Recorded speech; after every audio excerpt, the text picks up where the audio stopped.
Hello everyone and welcome to Forza Horizon 5 for another video with myself, Failgames. Today we will be taking a look at the Ferrari SF90, a car that I have been asking for since before the game came out, and it's finally here. Well, what you need to know is I've already done a, a Goliath lap in this car, so I do know what it's like, vaguely. So this is more of a me talking about it and actually just telling you what it's like. And enjoying the car, really, more than actually first impressions and such.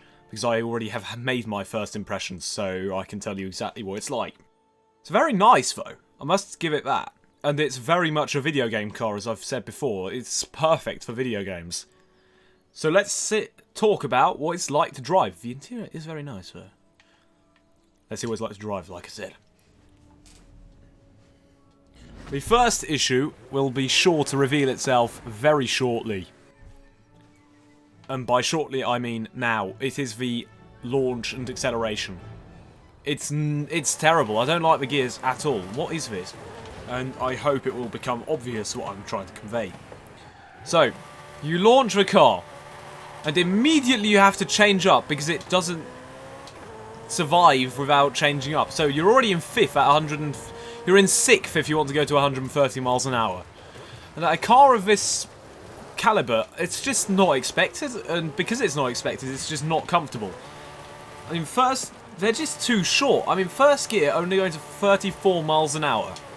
Second, only going to 54. Yes, you can adjust this with the tuning menu, but I don't know, it's just not comfortable to drive. But once you get about 160 miles an hour, it drives well. And when I say it drives well, I mean, it's better than it is before that. But I don't know, I can see from the way it's driving that it isn't. But it all the time feels like it's understeering. But you can tell it's not, it just feels that way. And to be quite honest, I haven't quite been able to work out why it feels like that. Maybe it's just not as planted as I expected to get. Maybe it is all mental. Because we've had the FXX-K Evo, the SVJ Aventador and such things, and we're just used to them handling very well. I don't expect to have to slow for that, to brake that hard for that corner. And let's see what this goes through the speed trap. It gets air more often than other cars. I don't know. I know that was a rather large crest, but during the Goliath lap, I got air at one slight hill that I've never got air at before. So, I don't know, this car, it's a bit of a handful. The handling isn't anywhere near as good as I'd expect it to be. Again, probably because I expect it to be, well, FXX-K Evo at this point. It's good, but you need to be on it. If you want to get a fast time, you have to be... There we go, that's what I mean by the... It just doesn't handle anywhere near as sharply as you expect it to. I mean, that's full right, that's locking right, and it's not going right, is it? Well, I mean, it is, but not at such a rate as you'd expect it to. I mean, this corner I take flat in any other car, but in this one, I'm out here. So, let's go and have a look at, well, racing, to be honest. The circuit race here at the festival.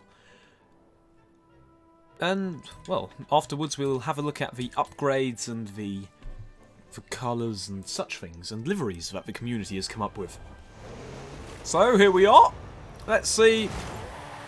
Okay, on the launch, it gets annihilated by everything because of how much time I lose by having to change up all the time. Okay, in that case I wasn't overtaken, but at the Goliath I was absolutely annihilated by a Rimac. Now we have some oversteer, which is quite common as well. Why do I have to brake there? I shouldn't have to brake there. I'm sure... I don't know, I can't see why there isn't an active aero rear lip sort of thing. Or maybe there is, but the animation's broken? But it doesn't feel like there is. I mean, if a Porsche can just dive out there, get into the corner quicker and out of it quicker, that's a problem. Unbeatable driver tiles, by the way. So would have definitely benefited from a 7 gear instead of an 8 gear gearbox.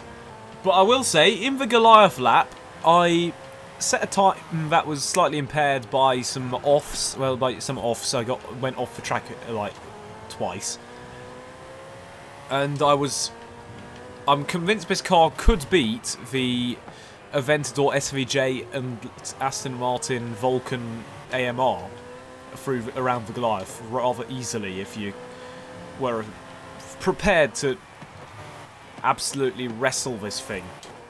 So yeah, I am disappointed in this car. I was hoping for it to be absolutely awesome, but it's cool, but it's not. I don't know, it's just not. Handling just spoils it, and the gearbox, the gear tuning or ratios or whatever it's called, I'm just not happy with. So I'm probably not actually going to drive this car ever again. And if I am, it'll be for like 30 minutes at most. So, I'll say this, I'm glad they put it in the game. It's really cool. But it's not I don't like the way it drives. And it's fast. We have to give it that, it is fast. I just don't like driving it. So let's have a look at the paints quickly. We have an advanced paint group. We have paint group 1, which is the main thing. The standard colour it comes with is this red, which isn't actually a red in my opinion. I don't know, unless I've gone colourblind in the last 2 weeks. This isn't red, it's sort of an orangey. There's a black, which looks quite cool, but you don't really see as much as this rather beautiful bluish thing. Well, it is blue. And there's silver and green. And the usual options. I haven't been able to work out what paint group 2 is, and if anyone knows what... I've just figured it out! Look at the top middle of your screen. That is paint group 2. That's all paint group 2 is. So let's have a look at what the community has got. Find new designs. Usual Ferrari stuff. Usual anime stuff.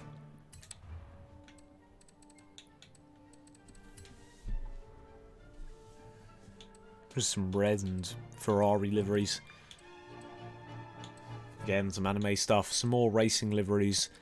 But there is a front splitter that is way too long. That looks ridiculous. The rear wing is much too high. That looks stupid. If it was slightly lower, I'd actually consider putting it on because it kind of needs it.